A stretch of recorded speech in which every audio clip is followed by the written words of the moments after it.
Mi mejor amiga falsificó mensajes para separarme de mi novio. Funcionó. Nadie me defendió. Pasaron 6 años. Me casé con alguien que sí me creyó. Hace una semana, ella confesó borracha, lo hice por celos.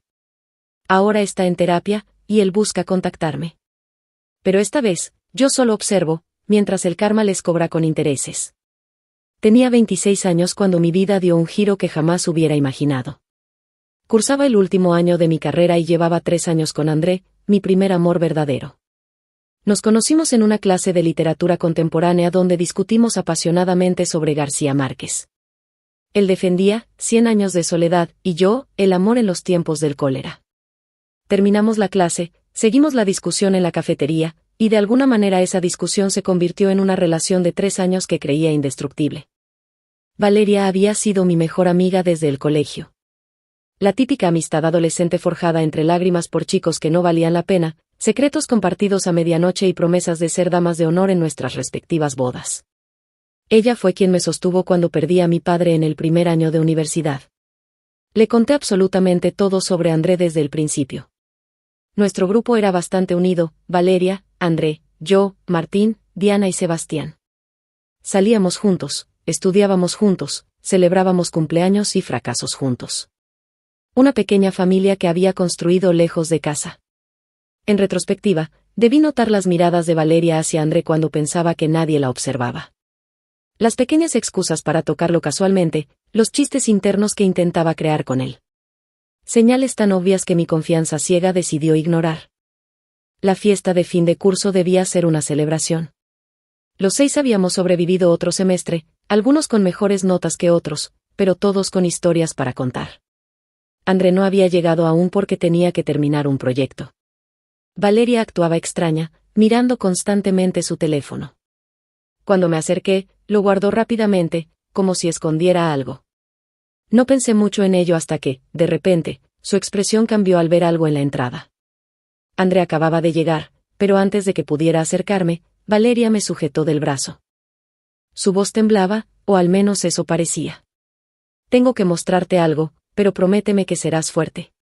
He dudado en decírtelo durante semanas. El estómago se me retorció mientras sacaba su teléfono. Lo que vi fueron capturas de pantalla de conversaciones de André con varias chicas. Mensajes explícitos, planes para verse, cumplidos que me hacían sentir físicamente enferma. No, no puede ser. Debe haber algún error. Pero ahí estaba su foto de perfil, su nombre de usuario, incluso sus típicas faltas ortográficas. En una de las conversaciones mencionaba planes para terminar conmigo porque se había aburrido. Sentí que el piso bajo mis pies desaparecía. Todo empeoró cuando Valeria, con lágrimas en los ojos, dijo que lo había visto besándose con otra chica en el pasillo de la biblioteca. Precisamente hoy. Justo antes de venir a la fiesta. Sebastián se acercó, vio las imágenes y su cara se transformó. Pronto todo el grupo estaba viendo las evidencias de la traición de André. Cuando André finalmente llegó a mi lado, sonriendo como si nada pasara, sentí que algo dentro de mí se rompía. Le mostré el teléfono en silencio. Su sonrisa se desvaneció al instante. Esto es una mentira, dijo con tanta convicción que por un segundo casi le creí. Pero las pruebas estaban ahí. Las capturas de pantalla no mentían. No estoy engañándote, jamás lo haría, insistía mientras nuestros amigos lo miraban con desprecio. ¿Niegas que estos son tus mensajes? ¿Niegas que te vieron besando a otra hoy? Alguien debe estar haciéndome una broma, esto no es real, repetía. Pero su defensa sonaba hueca contra el peso de la evidencia. Diana me abrazó mientras yo lloraba. Martín le pidió a André que se fuera. Sebastián mencionó algo sobre respetar a las mujeres. ¿Y Valeria? Valeria parecía genuinamente destrozada por mí. La perfecta amiga preocupada. Nadie cuestionó la veracidad de esas capturas. Nadie sugirió verificar directamente el teléfono de André. Nadie pensó que era extraño que justo Valeria hubiera descubierto todo esto. El juicio fue rápido y la sentencia, definitiva. Los siguientes días fueron una pesadilla. André intentó contactarme de todas las formas posibles. Llamadas, mensajes, emails, incluso apareció en mi departamento varias veces. Valeria se quedó conmigo esos días, protegiéndome del hombre que me había traicionado. Me convenció de bloquearlo en todas partes. Es lo mejor para sanar, decía mientras eliminaba 3 años de fotos y recuerdos. Mi rendimiento académico se desplomó. Pasaba noches enteras revisando mentalmente cada momento con André, buscando señales que hubiera pasado por alto. ¿Cómo no me di cuenta? ¿Cuánto tiempo llevaba engañándome? Las preguntas se repetían en mi cabeza como un disco rayado. Pero entonces, aproximadamente un mes después, encontré algo extraño. Revisando viejas fotos en mi laptop, noté un detalle en las capturas que Valeria me había mostrado. El diseño de los chats no coincidía exactamente con la versión de la aplicación que usábamos. Era sutilmente diferente. ¿Podían ser falsas? Cuando mencioné mis dudas a Valeria, su reacción fue inmediata. ¿Ahora vas a creerle a él en lugar de a mí? ¿Después de todo lo que he hecho por ti? ¿Después de que lo vi con mis propios ojos besando a otra? Me sentí horrible por desconfiar de la única persona que había estado a mi lado incondicionalmente. El resto del grupo tampoco ayudó. Ya supéralo, decía Diana. Tienes que seguir adelante, insistía Sebastián. Es normal buscar excusas para no aceptar la verdad, comentó Martín con ese tono de psicólogo aficionado que tanto me irritaba. La duda, sin embargo, se había plantado en mi mente. Intenté recuperar el mensaje original de André donde supuestamente planeaba terminar conmigo, pero Valeria había sido muy clara, lo había reportado y se había eliminado. Conveniente, pensé. Una tarde decidí llamar a André desde el teléfono de un compañero de clase. Respondió al primer tono, como si hubiera estado esperando desesperadamente cualquier contacto mío. Escuché su versión, quería creerle, pero la semilla de la desconfianza ya había echado raíces demasiado profundas. Además, ¿cómo explicaba que Valeria lo hubiera visto besando a otra chica? Cuando lo confronté con esto, su confusión parecía genuina, pero también podía ser un buen actor. Las semanas se convirtieron en meses de tortura emocional. Atrapada entre la desconfianza hacia la persona que amaba y la lealtad hacia mi mejor amiga. Mi salud mental se deterioraba cada día más. Finalmente tomé una decisión drástica. Solicité un traslado a otra universidad en otra ciudad. Necesitaba escapar de todo y de todos. La expresión de Valeria cuando le conté mis planes fue indescifrable. Por un instante, muy breve, creí ver pánico en sus ojos. ¿Miedo a perderme o miedo a que descubriera algo lejos de su influencia? La noche antes de irme, tuve un último encuentro con el grupo. Brindamos por los buenos tiempos y por mi futuro. Valeria lloró, me hizo prometerle que seguiríamos en contacto diario. Los demás parecían genuinamente tristes de verme partir, pero también aliviados de que finalmente estuviera superando lo de André. Esa noche, empacando las últimas cosas, encontré una vieja foto de André y yo en nuestro primer viaje juntos. Su mirada sincera, su sonrisa genuina. ¿Realmente había sido todo una mentira? Ya no importaba, me dije. Mañana empezaría de nuevo, lejos de estas dudas y este dolor. No sabía entonces que estaba tomando la mejor decisión de mi vida, ni que 6 años después descubriría la verdad que cambiaría para siempre mi perspectiva sobre la amistad, el amor y la traición. 2 años pueden cambiar muchas cosas. La nueva ciudad me recibió con la indiferencia perfecta que necesitaba. Nadie me conocía, nadie sabía mi historia, nadie me miraba con esa mezcla de lástima y juicio que tanto había llegado a odiar. Era simplemente una estudiante más, intentando completar su maestría en literatura comparada. Los primeros meses fueron difíciles. Me había acostumbrado tanto a tener un grupo a mi alrededor que la soledad se sentía como una presencia física, un peso constante sobre mis hombros. Las llamadas con Valeria se volvieron menos frecuentes. Siempre había una excusa: está ocupada, hay mala señal, tiene problemas familiares. Me di cuenta de que nuestra amistad había existido principalmente en su territorio y bajo sus condiciones. Empecé terapia casi por accidente. La universidad ofrecía sesiones gratuitas y me inscribí pensando que sería una pérdida de tiempo. La doctora Rojas, sin embargo, vio a través de mis defensas desde la primera sesión. No estamos aquí para hablar de él, me dijo cuando intenté centrar todo en André. Estamos aquí para hablar de ti, de tu relación contigo misma. Fue como si alguien encendiera una luz en una habitación oscura. Semana tras semana, fui desenredando años de patrones tóxicos, no solo con André o Valeria, sino conmigo misma. Aprendí a cuestionarlo todo, a no aceptar verdades impuestas, a confiar en mi instinto. Aprendí que la duda puede ser saludable cuando viene acompañada de pensamiento crítico. Lo conocí en un seminario sobre literatura latinoamericana. Miguel era el ayudante del profesor, un año mayor que yo, con una sonrisa que iluminaba toda su cara y la paciencia de un monje. Discutimos acaloradamente sobre Borges y Cortázar, y cuando terminó la clase, me invitó a un café para continuar la discusión. Me recordó tanto a mi primer encuentro con André que casi salí corriendo. Pero no lo hice. Me quedé, hablamos durante horas, y por primera vez en mucho tiempo, me sentí escuchada. No hubo presión, no hubo expectativas, solo dos personas compartiendo ideas y risas. Intercambiamos números y quedamos en vernos para estudiar juntos la semana siguiente. La amistad con Miguel creció naturalmente.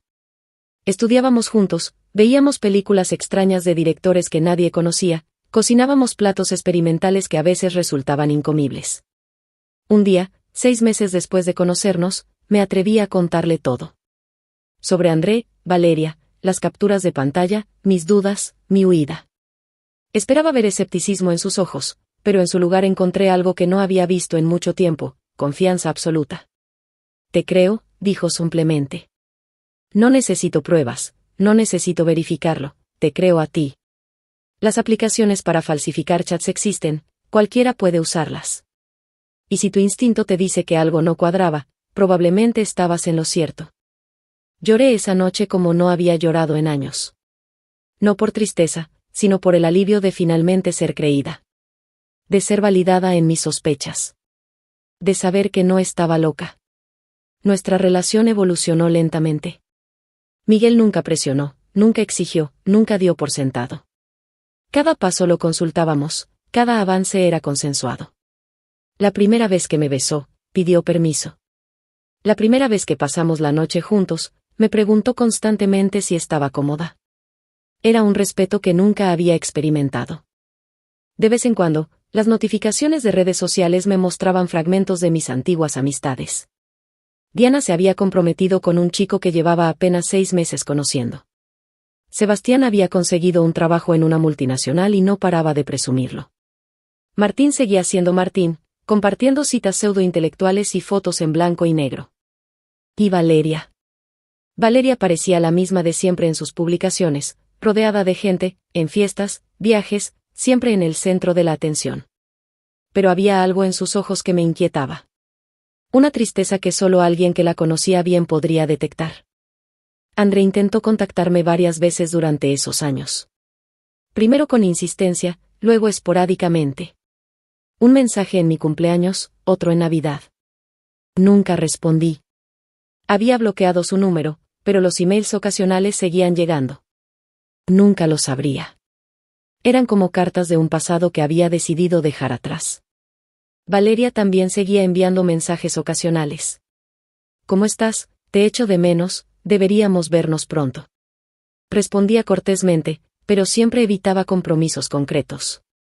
La distancia física me había dado la claridad que necesitaba, nuestra amistad siempre había sido desigual, y ahora que estaba lejos de su influencia, no tenía prisa por volver a ella.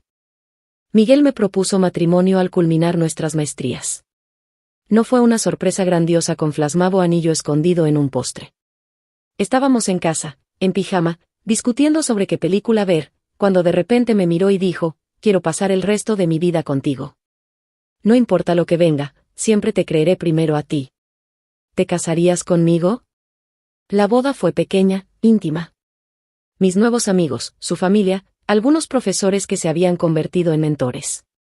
Nadie de mi antiguo círculo. Había considerado invitar a Diana, con quien ocasionalmente intercambiaba mensajes, pero la idea de tener que explicar tantas cosas me resultaba agotadora. Además, sabía que si invitaba a uno, tendría que invitarlos a todos. Y no estaba preparada para ver a Valeria en mi día especial. Mi carrera profesional despegó poco después. Conseguí un puesto como editora en una pequeña pero respetada editorial. Miguel comenzó su doctorado. Compramos un departamento modesto pero acogedor. Construimos una vida tranquila, estable, honesta. A veces me preguntaba cómo sería mi vida si no hubiera ocurrido aquella fatídica noche. Si me hubiera quedado con André, si hubiera seguido siendo amiga de Valeria. ¿Sería más feliz? ¿Menos? Era imposible saberlo, y con el tiempo, dejé de preguntármelo. Entonces llegó la invitación. Un email de Diana, reunión de exalumnos, 10 años desde que comenzamos la universidad. Todos estarán allí. Sería genial verte después de tanto tiempo. Mi primer instinto fue ignorarla. ¿Qué sentido tenía remover el pasado? Pero esa noche, mientras cenaba con Miguel, le comenté sobre la invitación. Deberías ir, dijo sin dudarlo. Cierra ese capítulo de una vez por todas. Muéstrales la mujer increíble en la que te has convertido. Además, añadió con una sonrisa, estoy curioso por conocer a ese famoso grupo del que tanto me has hablado. Respondí el email esa misma noche. Iríamos juntos. Diana contestó casi inmediatamente, entusiasmada. Nos vemos en 2 semanas entonces. Todos están ansiosos por conocer a tu esposo. Mientras preparaba el viaje, una extraña mezcla de emociones me invadía. Curiosidad, nerviosismo, y un poco de orgullo, lo admito. Había sobrevivido, había prosperado. Ya no era aquella chica vulnerable y confundida. Era una mujer segura, con una carrera exitosa y un matrimonio basado en la confianza y el respeto mutuo. No sabía que esa reunión cambiaría todo nuevamente, que las verdades enterradas por 6 años finalmente saldrían a la luz, y que tendría que enfrentar fantasmas que creía haber dejado atrás para siempre. El restaurante elegido para la reunión era uno de esos lugares elegantes pero no ostentosos, con iluminación tenue y música ambiental que no impedía la conversación. Miguel apretó mi mano mientras entrábamos. ¿Estás segura de esto?, preguntó por enésima vez. Asentí, aunque mi corazón latía con fuerza. Era hora de enfrentar mi pasado. Diana fue la primera en vernos. Seguía igual, quizás con algunas líneas de expresión nuevas, pero su sonrisa amplia y sus ademanes exagerados no habían cambiado. Nos abrazó a ambos como si fuéramos viejos amigos. Me presentó a su esposo, un hombre callado que parecía ligeramente incómodo en aquel ambiente. Sebastián llegó poco después, con un traje caro y el mismo aire de superioridad que recordaba. Martín apareció con una chica mucho más joven que él, a quien presentó como su novia. Me sorprendió lo poco que habían cambiado, como si el tiempo hubiera pasado de forma diferente para ellos. Y entonces la vi. Valeria entró sola, vestida impecablemente como siempre, pero había algo diferente en ella. Un nerviosismo que nunca antes había percibido, una fragilidad apenas contenida bajo capas de maquillaje perfecto. Nuestras miradas se cruzaron y por un segundo vi pánico en sus ojos. Luego se recompuso, sonrió y se acercó con los brazos abiertos. Ha pasado tanto tiempo, dijo mientras me abrazaba. Estás radiante. Presentó su mano a Miguel con una sonrisa practicada. He oído mucho sobre ti, comentó, aunque sabía que era mentira. Apenas le había mencionado a Miguel en nuestras escasas conversaciones. La cena transcurrió entre anécdotas del pasado y actualizaciones sobre vidas presentes. Trabajos, viajes, relaciones. Miguel encajó sorprendentemente bien, cautivando a todos con su inteligencia tranquila y su humor sutil. Yo observaba las dinámicas, tan familiares y a la vez tan ajenas. Diana seguía siendo el centro de atención, Sebastián continuaba interrumpiendo para hablar de sus logros, Martín aún utilizaba palabras rebuscadas para impresionar. Noté que nadie mencionaba a André, como si hubiera sido borrado colectivamente de nuestra historia. También percibí que Valeria bebía más rápido que los demás. Una copa tras otra, como si necesitara valor líquido para estar allí. Sus ojos me seguían constantemente, estudiando mis reacciones, mis gestos con Miguel, mi aparente felicidad. La conversación inevitablemente giró hacia el pasado, hacia los buenos tiempos. ¿Recuerdas cuando acampamos y Sebastián estaba convencido de que un oso nos acechaba? ¿O aquella vez que Martín se emborrachó tanto que declaró su amor eterno a la estatua del fundador de la universidad? Reíamos, pero era una risa diferente para mí. Observaba desde fuera, como si aquellos recuerdos pertenecieran a otra persona. Fui al baño para recomponerme. Necesitaba un momento a solas. Me sorprendió ver a Valeria siguiéndome.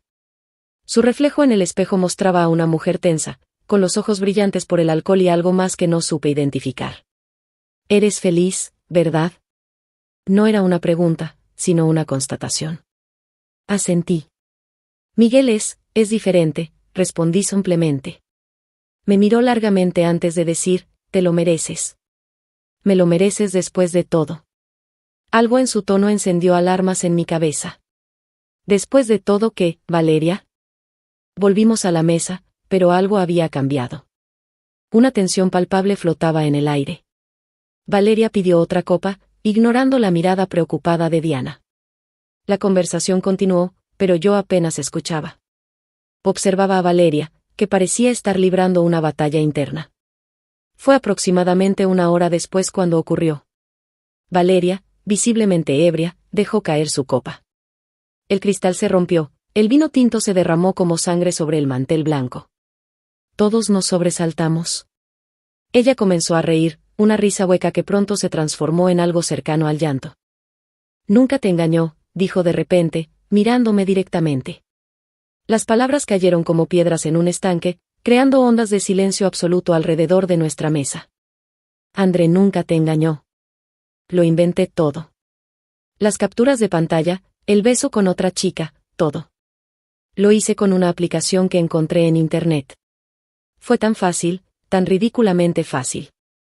El tiempo pareció detenerse. Miguel tomó mi mano bajo la mesa, su pulgar acariciando mi palma en círculos tranquilizadores. Los demás miraban a Valeria con expresiones que iban desde la confusión hasta el horror.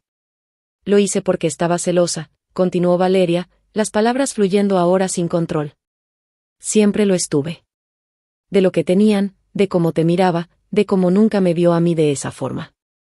Lo quería para mí, pero él solo tenía ojos para ti. Siempre para ti. ¿Lo sabías?, pregunté a Diana, cuyo rostro había perdido todo color. Ella negó fervientemente. Juro que no tenía idea, jamás habría permitido. Los demás también negaban, aturdidos. Sebastián parecía genuinamente horrorizado. Martín miraba fijamente su vaso, incapaz de enfrentarme. ¿Por qué ahora, Valeria?, pregunté, sorprendentemente calmada. 6 años. 6 años de mentiras. Ella se encogió de hombros, un gesto vulnerable que contrastaba con la magnitud de su confesión. Estoy en terapia. La culpa es insoportable. No he tenido una relación que dure más de unos meses. Siempre saboteo todo. Mi terapeuta dice que necesito enfrentar lo que hice, hacerme responsable. Una verdad a medias. Incluso en su confesión, Valeria encontraba forma de posicionarse como víctima. Típico. No terminé mi postre. Miguel y yo nos levantamos para irnos. Nadie intentó detenernos.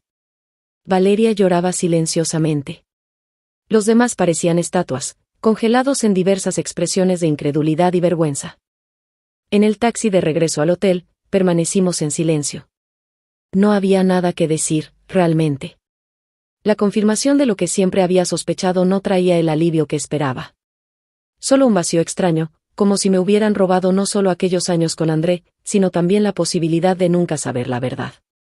Una semana después, mientras desayunábamos en casa, mi teléfono vibró con una notificación. André había encontrado mi email profesional, visible en la página web de la editorial. Su mensaje era simple: necesitamos hablar. Por favor. Mostré el mensaje a Miguel, quien me miró seriamente. ¿Qué quieres hacer?, preguntó, y supe que apoyaría cualquier decisión que tomara. Nada, respondí tras un momento de reflexión. No quiero hacer absolutamente nada. Los mensajes siguieron llegando.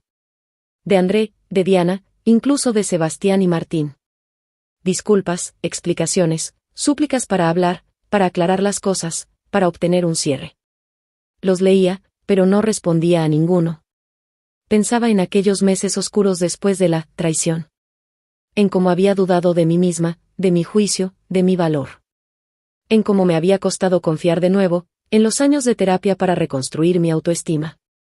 En todas las pequeñas muertes que había sufrido por una mentira. Pero también pensaba en mi vida actual. En Miguel, en nuestro hogar tranquilo, en mi carrera satisfactoria. En la persona en la que me había convertido precisamente porque tuve que reconstruirme desde cero. ¿Habría encontrado esta versión de mí misma si hubiera seguido en aquella vida? Las noticias sobre el grupo me llegaban indirectamente. Diana había dejado de seguir a Valeria en todas las redes sociales. Sebastián había escrito un post vago pero emotivo sobre la importancia de cuestionar las verdades que nos presentan.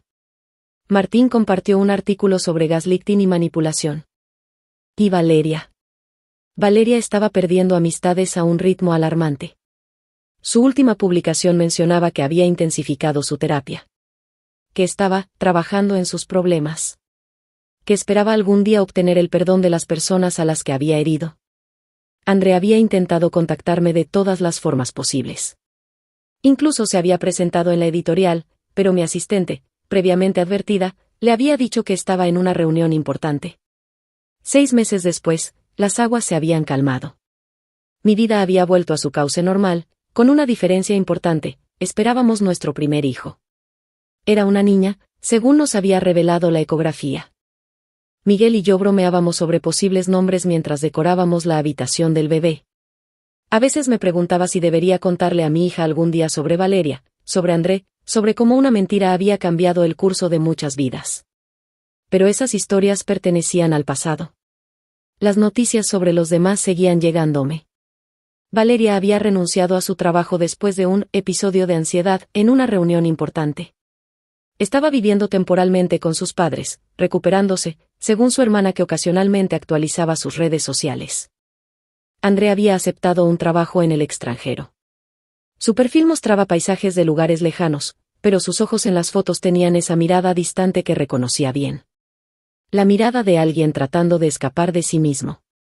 Diana me escribió para felicitarme por el embarazo. Su mensaje terminaba con una pregunta: ¿crees que algún día podrás perdonarnos por no cuestionarlo, por no defenderte? No respondí inmediatamente. El perdón es complicado. No se trata solo de decir, te perdono, y seguir adelante. Se trata de procesar el dolor, de aceptar que ocurrió, de decidir conscientemente dejar ir el resentimiento. ¿Los había perdonado? Tal vez. ¿Quería volver a tenerlos en mi vida? No. Finalmente le respondí con una cita que mi terapeuta me había compartido años atrás: perdonar no significa olvidar, ni significa que aceptas el daño. Perdonar significa que ya no permites que esa herida siga teniendo poder sobre ti. A veces pienso en los caminos que no tomé.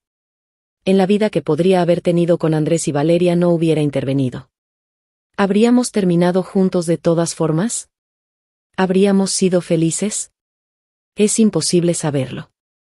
Lo que sí sé es que no necesité buscar venganza. No necesité devolver el daño, planear una retribución elaborada, o siquiera confrontarlos directamente. Simplemente seguí adelante, construí una vida hermosa, y observé cómo la verdad, finalmente, salió a la luz. Y esa, creo, es la venganza más dulce: vivir bien, mientras el karma hace su trabajo sin que tengas que mancharte las manos. Porque el karma siempre cobra sus deudas, con intereses. A veces, la vida nos presenta situaciones donde la injusticia parece ganar. Donde las mentiras eclipsan la verdad y donde aquellos en quienes confiamos nos traicionan sin remordimientos. Pero esta historia nos enseña algo poderoso: el tiempo siempre revela la verdad. No siempre necesitamos buscar venganza o justicia por nuestras propias manos. A veces, el acto más valiente es seguir adelante, reconstruirnos y permitir que el universo equilibre las cosas a su manera. La verdadera fuerza no está en devolver el daño, sino en la capacidad de crecer a partir de él. Como dice el antiguo proverbio: siéntate a la orilla del río y espera, tarde o temprano verás pasar el cadáver de tu enemigo. El karma no olvida direcciones, y siempre llega, aunque a veces tome su tiempo. Si te gustó esta historia, no olvides suscribirte a Ecos de Historia, dar like y dejar un comentario contándonos qué harías tú en una situación similar. ¿Habrías confrontado a Valeria? ¿Habrías respondido a los mensajes de André? ¿O, como nuestra protagonista, simplemente observarías mientras el karma hace su trabajo? Cada semana traemos nuevas historias que te harán reflexionar sobre las complejidades de las relaciones humanas y las lecciones que podemos aprender de ellas. Recuerda compartir este video si conoces a alguien que ha pasado por una traición similar. A veces, saber que no estamos solos en nuestras experiencias puede ser el primer paso hacia la sanación. Nos vemos en la próxima historia.